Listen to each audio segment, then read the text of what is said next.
हमारे माशरे के अंदर एक और कॉमन प्रैक्टिस जो देखी गई है वो ये कि अगर नौज़ायदा बच्चे की माँ को दूध नहीं आ रहा है किसी वजह से, तो उसके जो वालिदैन हैं या घर वाले हैं वो बच्चे को बकरी का दूध शुरू कर देते हैं। तो जब उनसे पूछा जाता है कि भाई आपने बकरी का दूध क्यों पिलाना शुरू किया, तो वो कहते हैं कि हमारे जो फलां रिश्तेदार हैं या जो हमारे ख़ानदान के बड़े हैं, उन्होंने कहा कि बच्चे को बकरी का दूध पिलाएं। एक तो शहर में बकरी का दूध मिलना बड़ा मुश्किल होता है, वो कहीं से ढूंढ ढांड के बकरी का दूध लेकर भी आते हैं, और उसकी कीमत जब पूछा जाए तो वो कहते हैं कि 500 रुपये पाव मिला है हमें बकरी का दूध। तो क्या बच्चे को, नौज़ायदा बच्चे को बकरी का दूध पिला सकते हैं कि नहीं? तो ये इम्पॉर्टेंट क्वेश्चन है। आए आज की इस वीडियो में हम इसका जवाब देते हैं।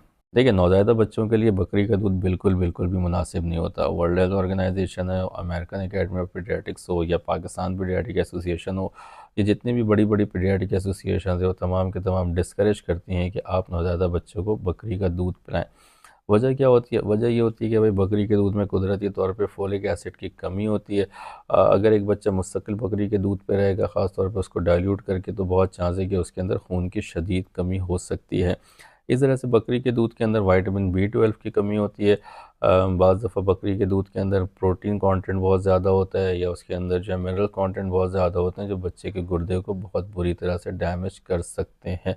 तो ये वो वजह होती है जिसकी वजह से नौज़ायदा बच्चों को बकरी का दूध नहीं पिलाना चाहिए। तो फिर क्या करें? तो कोशिश तो करें कि मदर फीड पर ही रखें उसको। अगर माँ को कोई प्रॉब्लम है, माँ शदीद बीमार है, या माँ का खुदा न खास्ता इंतकाल हो गया, तो ऐसी सूरत में आप किसी अच्छे डॉक्टर से मशवरा करके कोई फार्मूला फीड स्टार्ट कर दें। लेकिन बच्चे को बकरी या गाय का दूध हरगिज़ हरगिज़ इस्तेमाल ना करें। अगर आपको ये वीडियो इन्फॉर्मेटिव लगी हो तो इसे लाइक करें, हमारे चैनल को सब्सक्राइब करें, और हमारी वीडियोस को देखते रहें। अस्सलाम वालेकुम वरहमतुल्लाह।